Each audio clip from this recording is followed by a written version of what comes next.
Next, I want to bring up our speaker. Brent Sheets is the head of the Arctic Energy Office here for the National Energy Technology Laboratory, which is part of the Department of Energy. So in short, any of the Alaska projects that are done here through the Department of Energy, the Arctic Energy Office, are under his charge. And so he's had a lot of experience through the years looking at energy projects, particularly with fossil fuels throughout Alaska. And his depth of knowledge, I'm sure, will be a great asset to the lecture tonight. So Brent, come up and wow us with that introduction. You're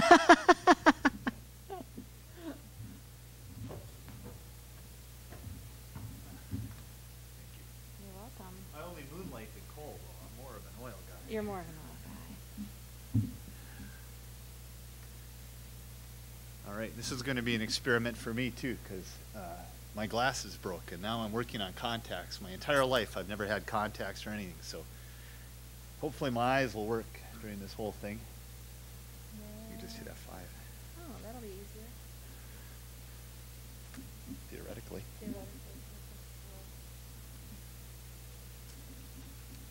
All right.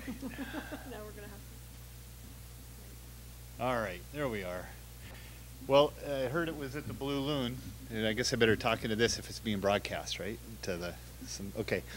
So I didn't know what kind of crowd to expect, so I thought we'd start just with some real basics about how you even burn coal. There's a few basic ways to do it. One is to pulverize it, or you can grind it to various particle sizes, and another way is to make it kind of a powder and a lighter thing and blow it into a combustor.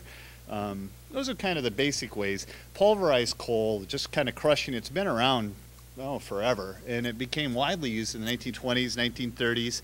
There's over 5,000 units worldwide and over 1,100 right here in the U.S. And there's different ways to burn that. We'll get to a slide in a minute.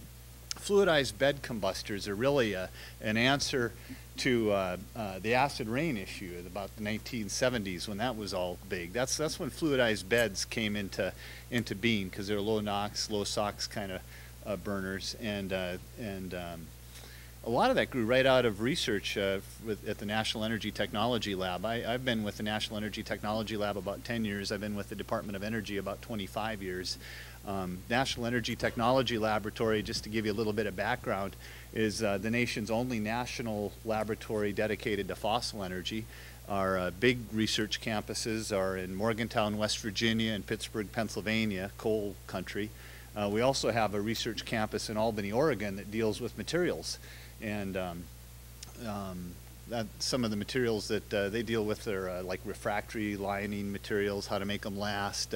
They do a lot of work with the truck industries, long haul trucks, things like that. So the variety of research projects go on, largely in the coal field and coal related type things. And again, I'm kind of the odd guy there. I'm an economist more on the oil and gas side. So coal is something I've had to learn too over the years. But fluidized bed combustors grew right out of research in the 1970s, 1980s there at NETL. And more recently is the integrated gasification combined cycle. That's gasifying coal. And we're going to talk a little bit more about that, because that could become relevant here in Alaska. This illustration is kind of how you can burn coal. On the left, you see a fixed bed, which is just coal chunks put on a grate, and basically it's burned up. A lot of it's a conveyor belt system, so it starts on this end as coal, and by the time it comes out the other end, you've released all the energy that's in that coal.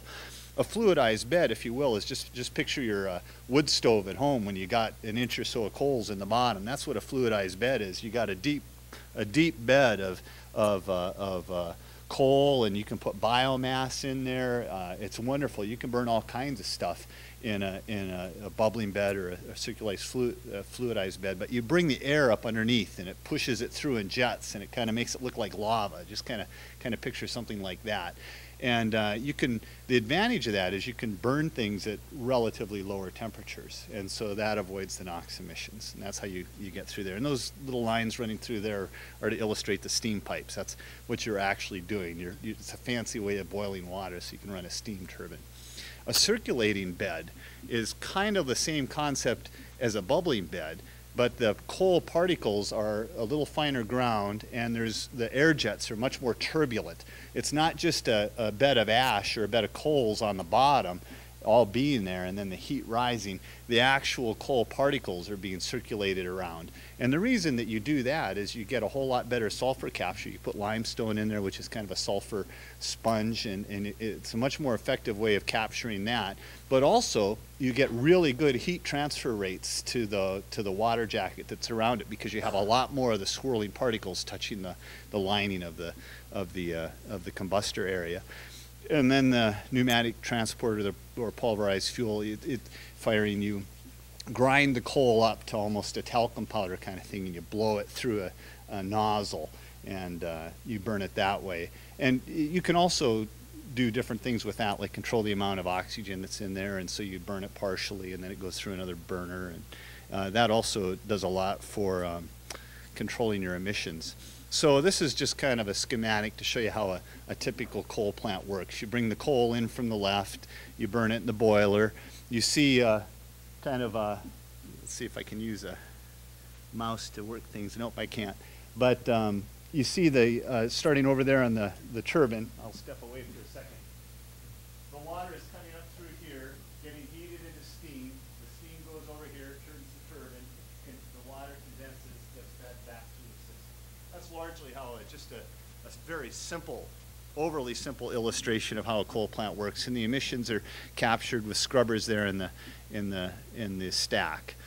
Now, when you get to a gasification plant, it's largely a fluidized bed. That's what the big gasifier is there. You're controlling the amount of oxygen that's going into the coal or into the area there. You're controlling the feedstock, but by controlling the oxygen, you're just giving it enough air to burn enough of the coal particles to generate the heat that you need. Then you add water or steam, and when you add that steam, you're adding the hydrogen to that process. A little bit of water, a lot of heat, a little bit of pressure, and you release all kinds of the atoms in there. You're not burning, you're not consuming all of the coal.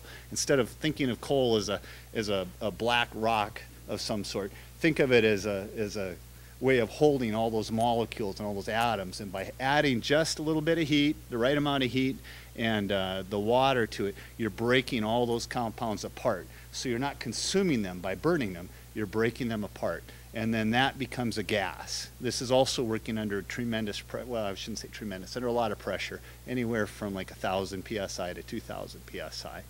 So then the gas would go up through the top, go through a gas cleanup process, and then on the right side over here, you would have syngas, which is largely carbon monoxide and hydrogen.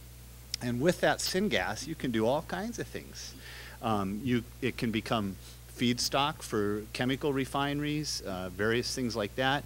You can follow that narrow line down and around. You can burn it as syngas and run it in a natural gas turbine there. Then you can capture the exhaust off of that, heat the steam, run another steam generator. So you get a very efficient system in the end. But also with the syngas, you can capture hydrogen out of it.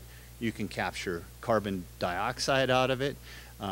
You can, through various chemical means and processes, basically make it into a boutique product. So it's essentially a refinery. You can make what you need to out of it.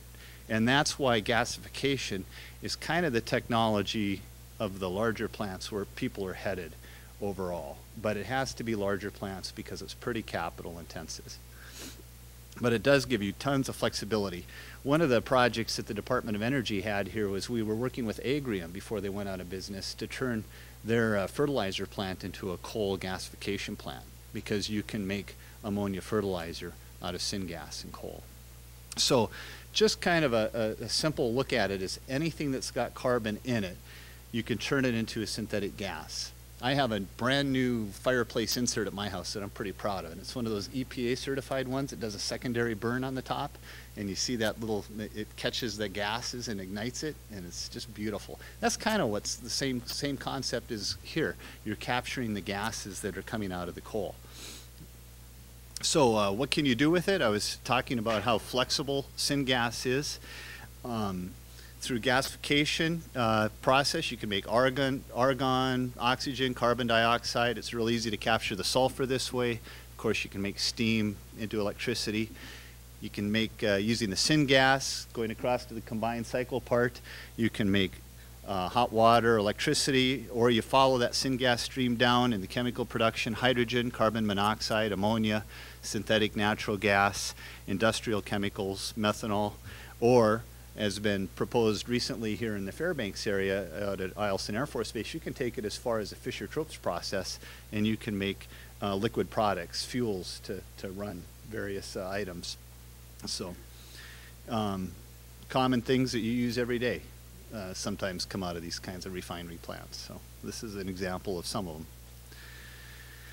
So again, why the interest in coal gasification? You can make natural gas out of it. You can make highway transportation fuels. You can make jet fuels. Energy security. We got a lot of coal in the United States relative to the rest of the world.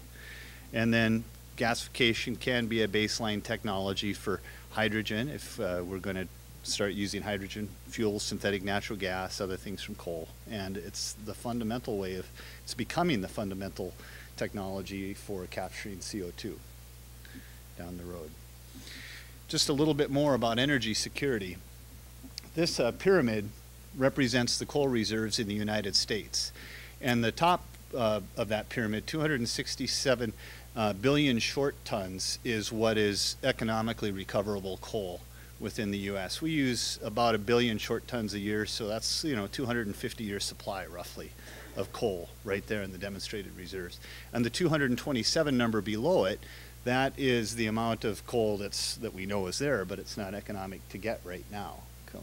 So about 2006, a group called the Southern States Energy Board looked at the numbers and said, we don't think that that's adequately representing the coal reserves that there are in the U.S. So if you take the Southern States numbers, that would add another 151 billion short tons to that 267. So instead of a 236-year supply, I think I said 250 earlier, you're up to a 369-year supply of coal that's economically mineable. And then you get into the uneconomic part of it, and largely that's just what it is. When the economics get to it, maybe it'll be economic to do. Then you start getting into the statistical analysis part of it. I guess the inferred is more a geology thing. Nobody's actually gone out there and drilled into the coal reserves in some of these areas, so you can't really say they're a demonstrated reserve base, but we know there's coal there. It's just kind of a guess of how much. And then you get into the statistics of the undiscovered amount of coal. But then the USGS came along a few years ago and said, well, wait a minute, you're overlooking all the coal in Alaska. So when you consider the coal in Alaska that's up on the North Slope and elsewhere, there's just, it almost doubles our national coal supply.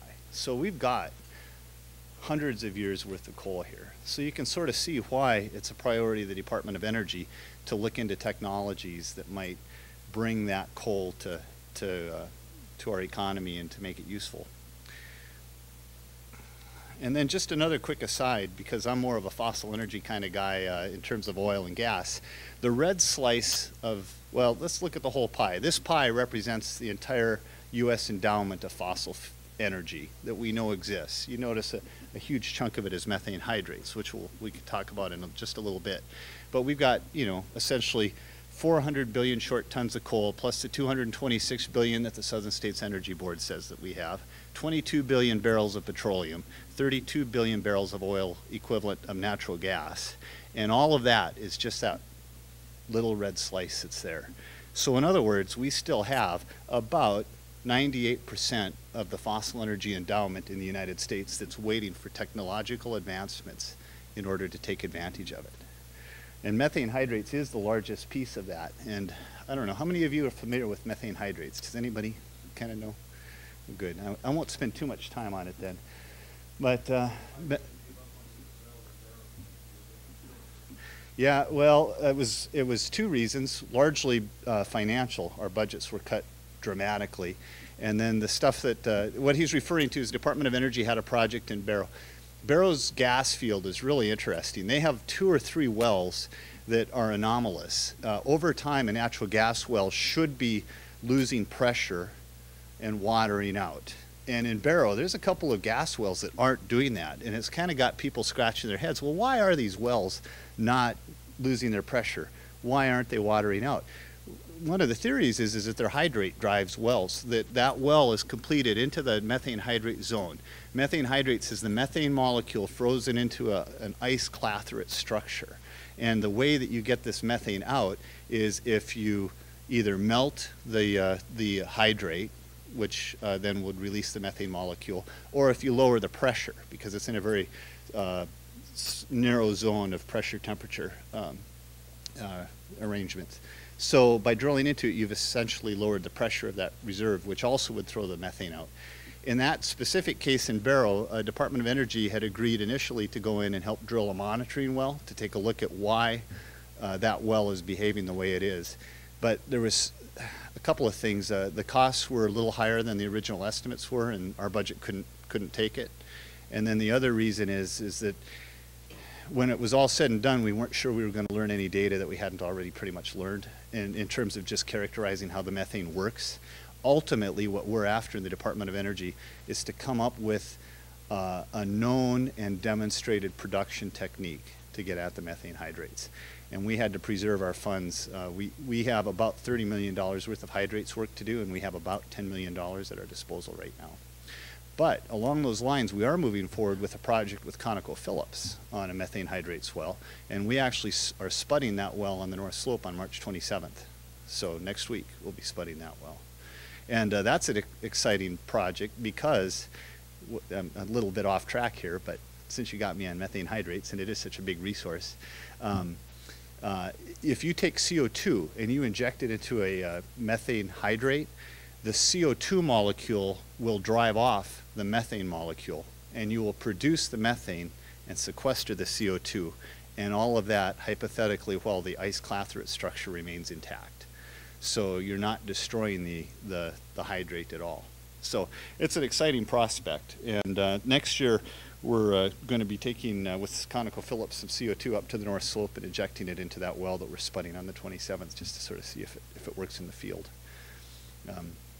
See me afterwards and I'll tell you about the other fun stuff that's going on with that well.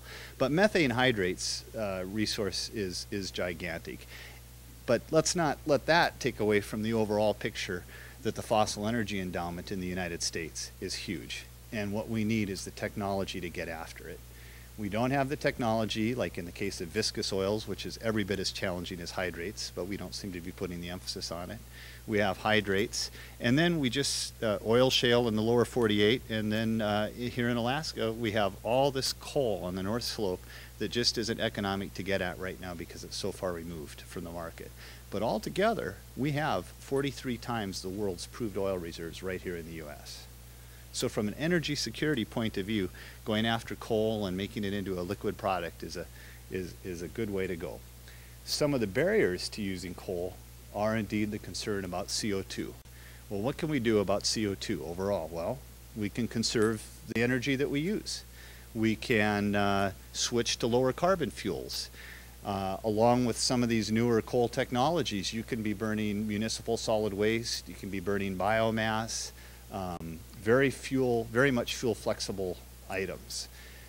Also at a large capital cost. Most of our plants in this area, about 20 megawatt size or under, and you know, it's probably not capital, it's probably too expensive capital-wise to make them as flexible as you'd want them to be. But that's not to say we shouldn't be using it. So what are some of the things? NETL is managing well over $10 billion worth of carbon sequestration projects around the country.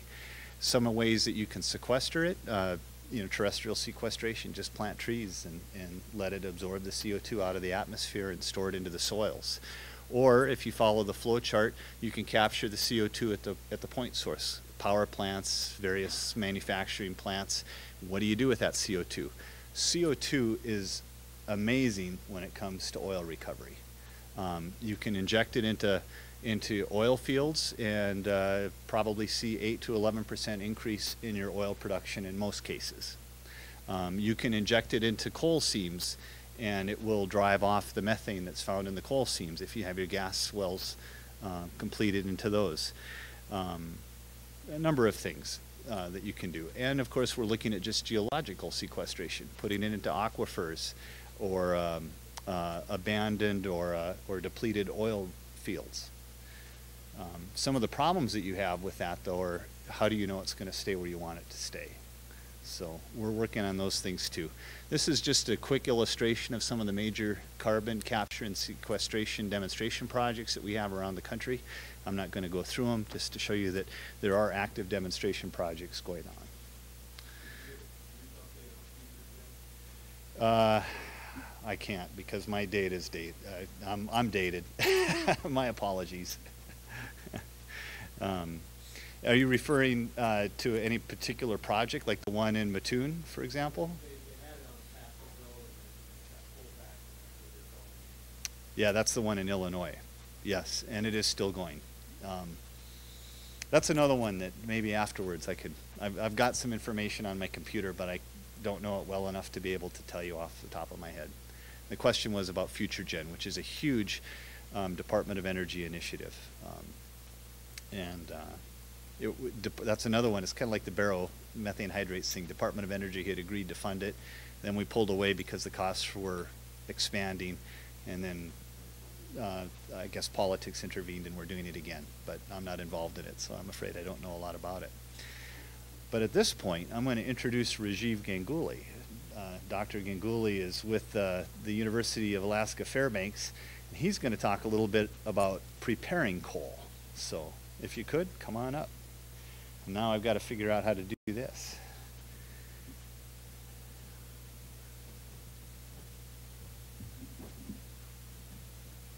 I think that one is yours.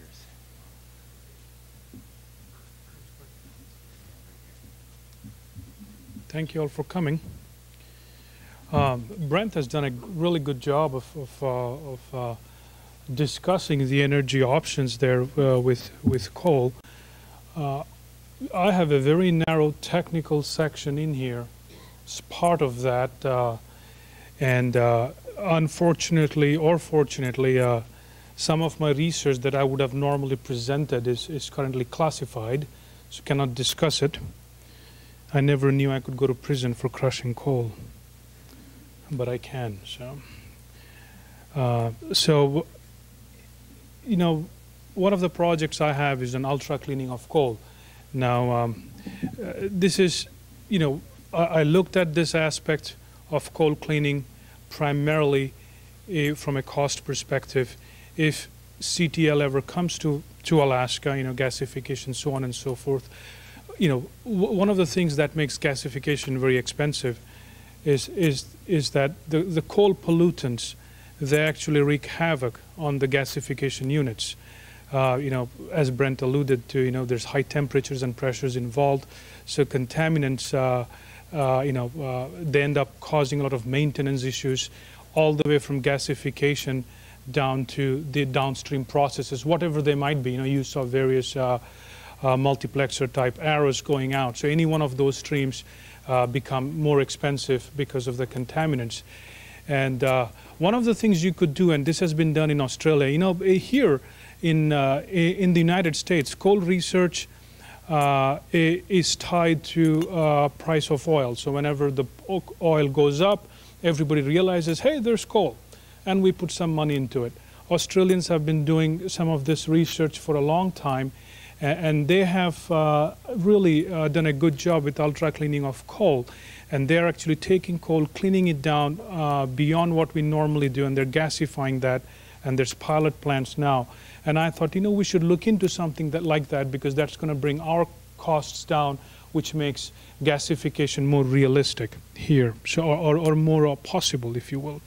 So that's really what it is. You know, it's gasification is hard on hardware. You know, when you do oil resid, you know, burning, the reliability that you get out of your plant is much, much, much higher than what you would get with coal gasification.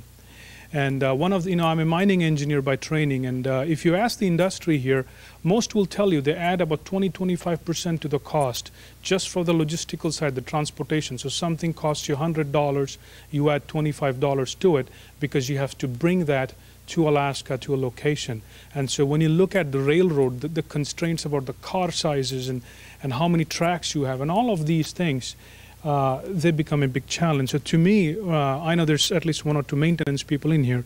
They would appreciate, how much maintenance can add to gasification. So my research is about removing these contaminants up front before we gasify them.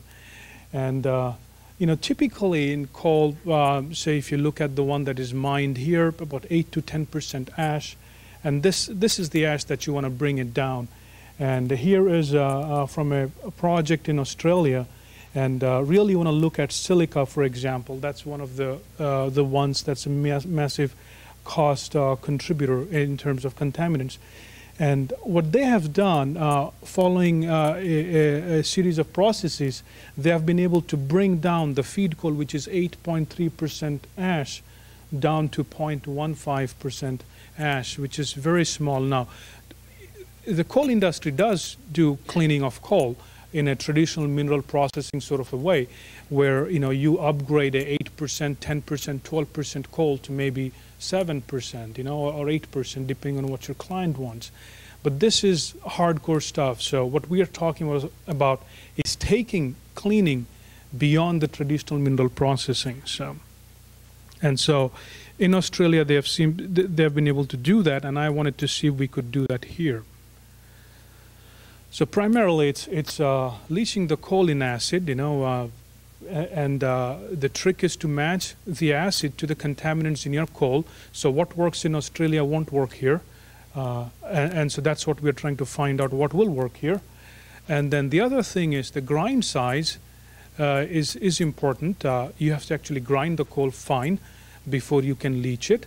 And this is actually not too bad because grinding is energy, it consumes energy. But for gasification, certainly many of the technologies that will be considered seriously in Fairbanks would require ground coal anyways. So it doesn't add anything to the cost. And the third thing is because the coal has gone through a leaching process already, the ash that comes out is unleachable, which is a great environmental benefit. Okay. So questions, will it work? And if yes, what acid, what grind size, how much time do you have to leach it? Is it 2 minutes? Is it 3 hours? Because all of these impact the design. What about the slag? What is the nature of slag? Because that again impacts gasifier design. And ultimately, will it pay? Ultimately the cost savings in maintenance, will that be higher than the cost of ultra cleaning? So the research is being funded by the U.S. Air Force, and as a matter of policy, even though we all find it funny, it's classified work, and so unless they approve it, I cannot present the results, and I do have some results that I could have presented today. So, but but that's all I have at this point. And so thank you for coming, and I'll take any questions you might have. So, right. All right. Hopefully you're not going to go to jail for that. That's right. No. All right. Thank you.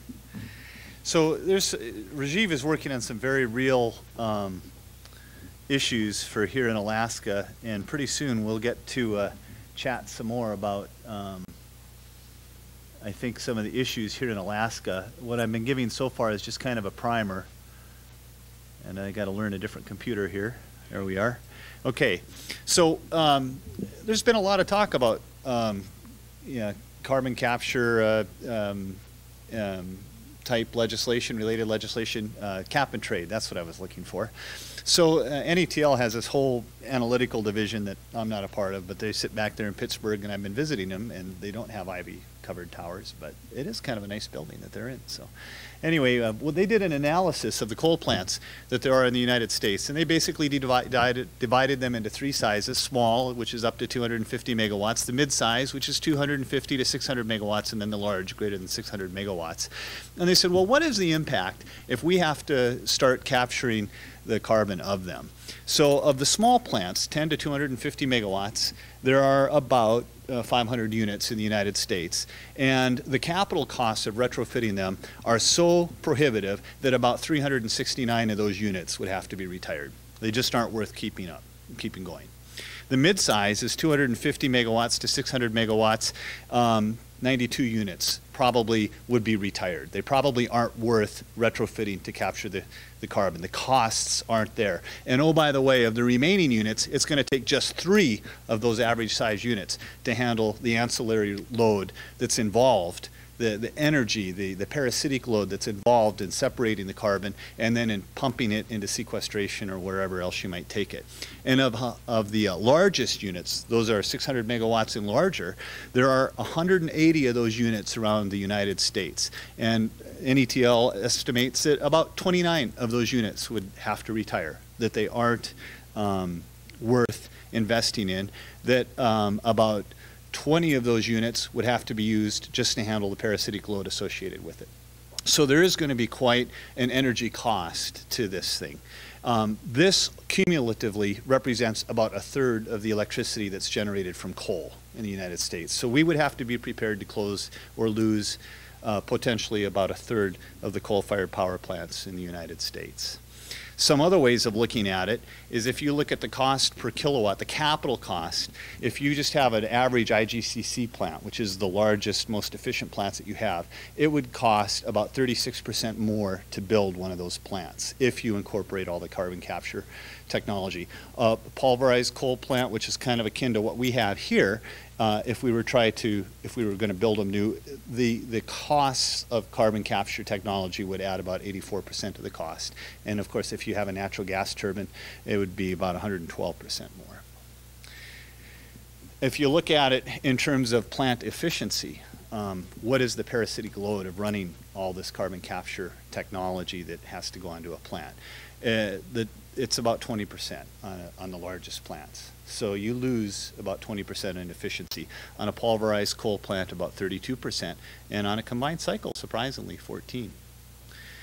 So if you look at it in terms of what's the impact on the average electric bill from electricity generated by coal. If you were to implement CO2 capture, it would increase the cost of coal-generated electricity by about 36% on your largest units, about 86% here in the pulverized coal units, and then natural gas, it would increase your cost by about 42%. So there's a cost associated with these various things. At this point, I'm going to introduce Dr. Whitmer, formerly of the University of Alaska Fairbanks, but now with his own company, Energy Efficiency Evaluations, and he's done a little bit of work locally, I think, on CO2. Is that yours there? Yep. Or is this one? Yeah, no. That one? There, yep. Okay. And I think most of you are probably familiar with the proposed coal liquids plant that people were talking about a couple of years ago. We did some economic analysis on that. But actually, the thing that was really pretty interesting is in 2007, there was a law that was passed called the Energy and Security Act of 2007. And even though we don't have a cap and trade system in the U.S., that was essentially brought before Congress in 2008 and 2009 and did not pass. The Energy and Security Act of 2007 actually had a clause in it specifically to talk about what the federal government was allowed to purchase in terms of products from a coal liquids plant.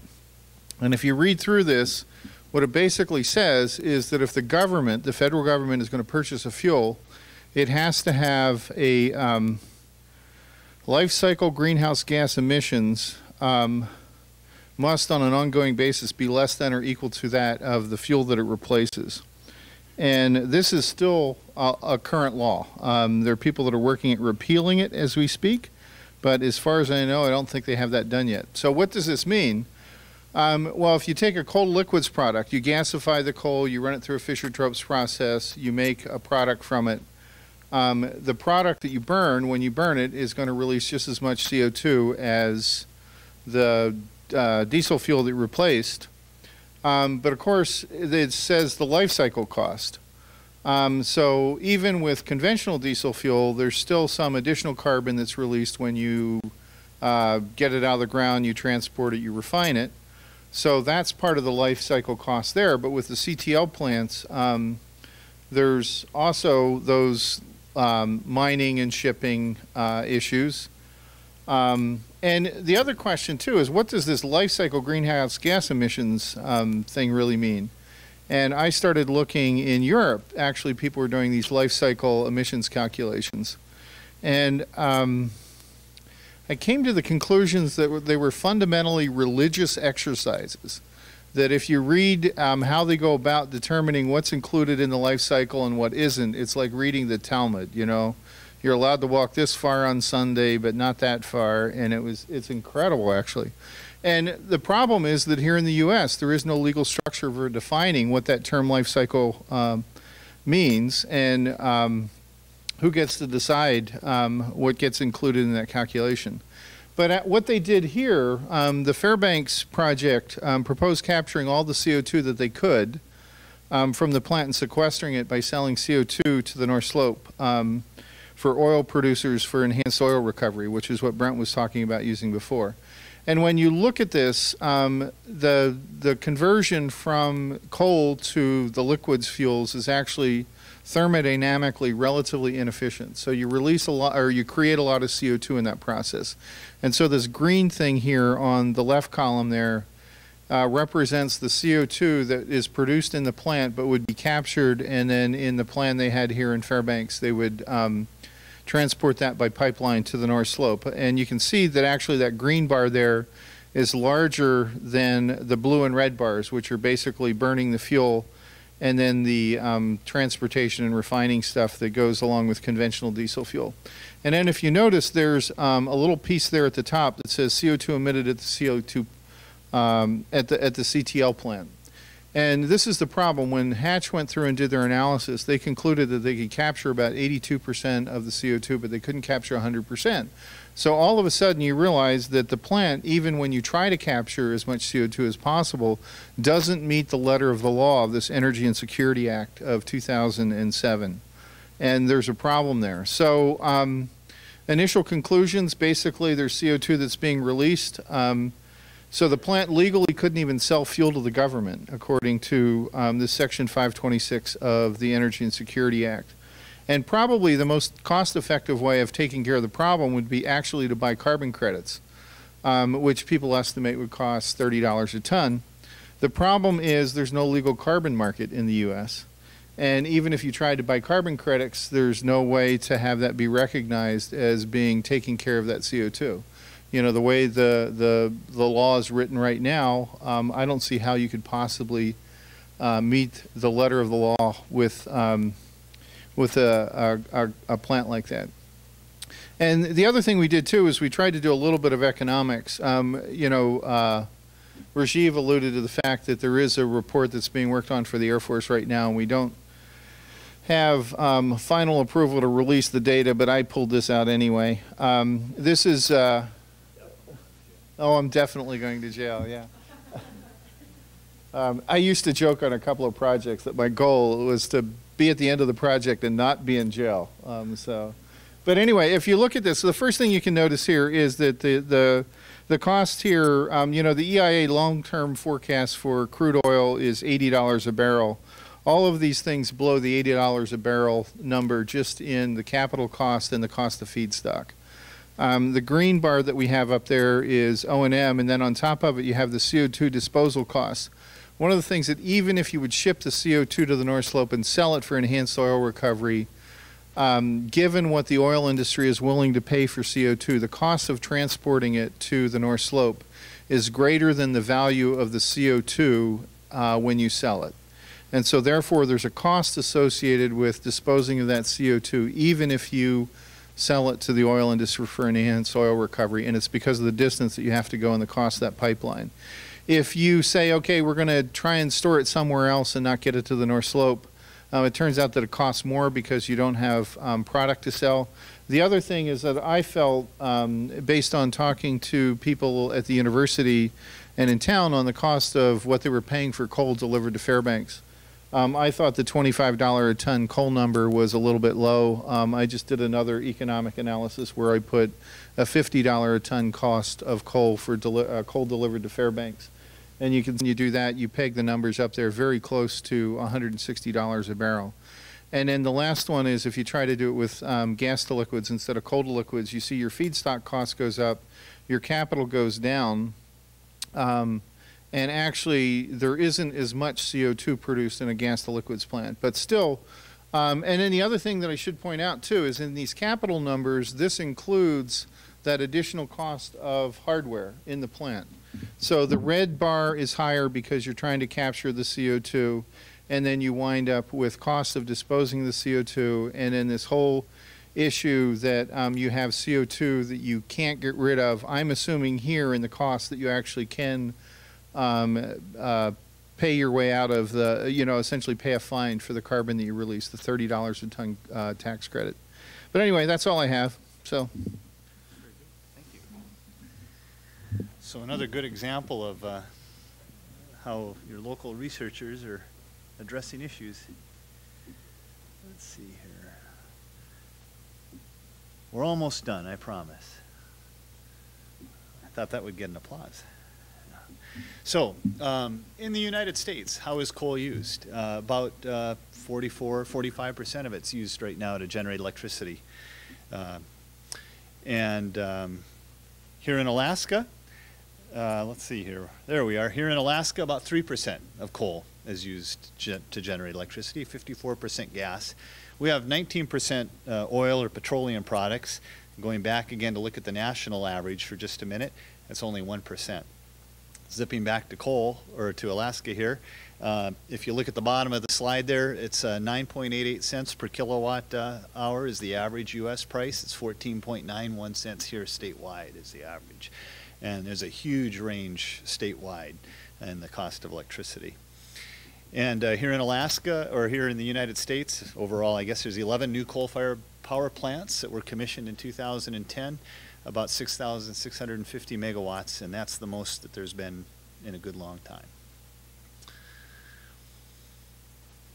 So let's see, I guess I'm going the wrong way. That's what happens. New glasses, new contacts, I can't see a thing. A while back, we did some work for the university that our guys have not yet published online, but it is done. In January of 2010, we helped UAF by looking at the cost of building a coal power plant, a new one to replace what they have. And kind of an exciting thing, these slides came from the university, and it represents their campus energy costs. So at university, the CHPP is Combined Heat and Power Plant.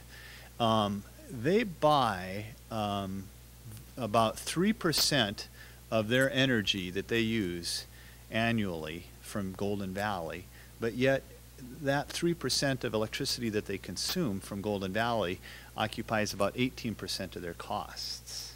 Whereas if you look at coal is provides 85% of their electricity, but accounts for 44% of their overall costs. That's a good question. You think it's total energy, including the heat? Good. Yep. I would think it is, too. Oh, good. What is it? You agree?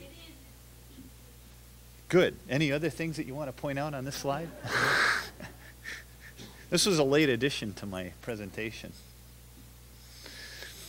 So locally, here's a list of your coal power plants, but looking around the crowd, I think most of you are familiar with them. Alaska coal opportunities. What is going on in the state? Well, what are some opportunities? First of all, develop small-scale affordable technology for coal utilization. Here in Alaska, we got a small population base. We've got small communities. That means small coal plants. And coal plants can be pretty capital intensive, but the fuel charge makes them kind of appealing. So looking at them overall is intriguing. Did you know that one of the largest coal fields in the United States is on the North Slope, owned by ASRC, and that coal is beautiful stuff. It's high BTU content, low ash, low water. It's beautiful stuff. They had a contract with BHP Billington to look at developing that, but they, with the recession that happened a couple years ago, BHP pulled out. Did you want to say something, Rajiv? 3 trillion tons. Yeah, thank you. Yeah. Yeah. It's gigantic. Pack rim coal down in south central Alaska, Chewitna area. They're looking for ways to develop their mine down there. And I've got a slide from them that I did pull into the end of my presentation. I haven't even read it, so we'll read it together and we'll learn about them. Siri, this is kind of an interesting one. Siri is pursuing underground coal. Well, pursuing is too strong of a word. They're exploring the options for underground coal gasification, again, down in southeast. And if you think back to that slide that I showed about how a gasifier works with a large pressure vessel on the side, all that's just underground, subterranean. And I have a slide that will show them there. But what about other things? You know, I mean, we're still waiting for the Healy Clean Coal plant to come online. In our own office, our own shop, we looked at putting a coal to liquids plant at the Healy mine mouth in 2006. And we would not take the coal as far as a finished or refined diesel product, but we did take it as far as a refinery feedstock, and then our suggestion was we put it into a pipeline and send it over to the North Pole refinery, and they use it as feedstock, and that would enable them conceivably to be producing ultra low sulfur diesel fuel, which right now we bring up from the Anchorage area. Coal for the Red Dog mine, you know, this ASRC coal is relatively close to the Red Dog mine, and they're right now running all kinds of diesel generators up there, and I haven't looked at the costs. I'd love to sometime, but it's not really in our charter. But I'd really like to see what technology is available for them. Maybe we can clean up the air and give them cheaper electricity to run their mine as well. And something else that we have looked at seriously within NETL is a barge-mounted coal-fired power plant. You build it on a barge and you haul it into a village, just like you would any other supply. And you hook the village up to a coal-fired electrical barge, and once a year you bring in a barge full of coal, and that's about all they need. So 1 year you haul another barge of coal in and haul the empty barge out. And the nice thing about it is, if that barge happens to spill or something, I mean, the coal will either sink or it'll float away. I mean, it's not as environmentally dangerous as diesel fuel is. But it all comes down to costs. You know, if you're building a village from scratch, it kind of makes sense. But our economic analysis says if you're just replacing a diesel engine here or there, you're probably better off staying with the diesel because of the high capital costs again.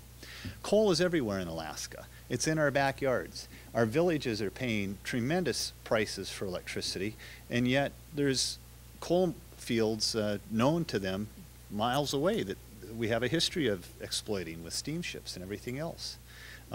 So we know it's there, and it would be worthwhile, I think, to maybe look at some technologies that might make it affordable and within reach and within environmentally acceptable bounds. But it's there, and it could alleviate a lot of problems. This is just kind of shows you the load centers around here. A lot of you have seen this. I stole it from the Alaska Energy Authority. It's on their line, but it's just kind of a list of generating capacities around the state in the rail belt area anyway. This is an illustration of the barge that I described to you. When we looked at it, it was about $65 million to build. That includes the whole plant. That includes the coal handling system. Some of it would have to be on land, of course. That's 5 megawatts that we're looking at. 5 megawatts for $65 million. You can see why we're saying stay with diesel if that's your infrastructure. You got to be real about it, you know. But if you're looking at relocating a village and starting from scratch, it might be worth looking at. Yeah. Series underground coal gasification project. Right now, the way that works is, I'm sorry I don't have an illustration here on this diagram, but you would drill a well or 2 or 3 or 4 into the coal seam that would be well very deep, and it would be well underneath any groundwater supplies. You would inject oxygen, and you would begin a combustion process underground. And by controlling the oxygen and the pressure, you're basically doing gasification, just like in a gasification plant that we described.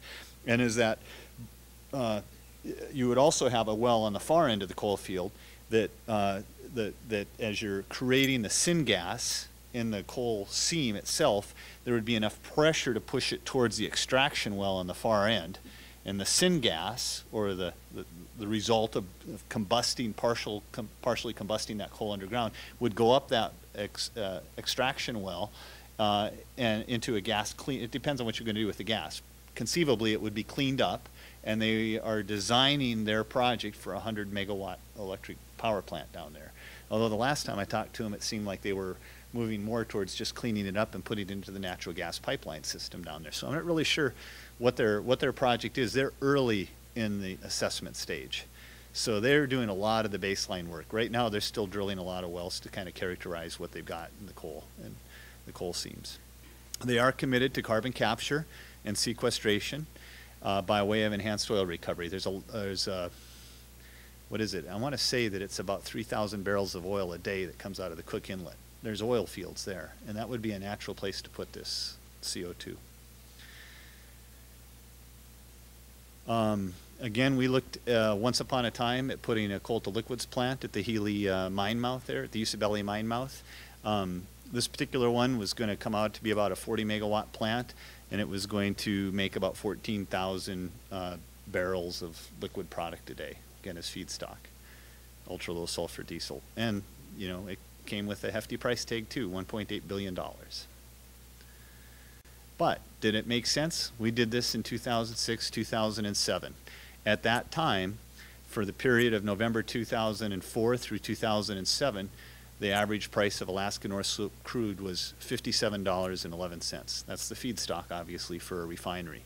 When the oil prices got into the range of $65 to $70, and these are all in real dollars, it made economic sense. But would you gamble $1.8 billion at that time on that narrow of a window when the average price of oil hadn't been in that zone? If the oil is going to stay high like this, it might make sense for the area.